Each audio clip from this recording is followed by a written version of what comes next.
बेलनाकार मोहरे, तो यहां देखिएगा बेलनाकार मोहरों के साक्ष्य मिले हैं, साक्ष्य मिले। बेलनाकार मोहरे जो है यहाँ पे सिंधु घाटी सभ्यता की विशेषता नहीं थी। तो बेलनाकार मोहरे अगर बात करें तो उस समय मेसोपोटामिया सभ्यता में प्रचलित थी। कहाँ पे? मेसोपोटामिया सभ्यता में बेलनाकार मोहरों का प्रचलन था।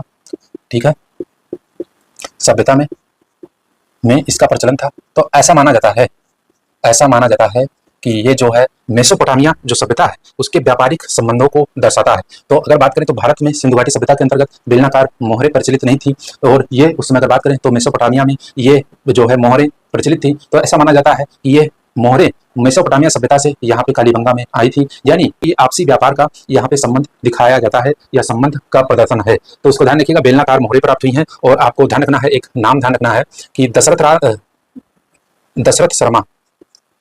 दशरथ शर्मा का नाम ध्यान रखना है। दशरथ शर्मा, डॉक्टर दशरथ शर्मा है ये। इन्होंने हड़प्पा सभ्यता या सिंधु घाटी सभ्यता की तीसरी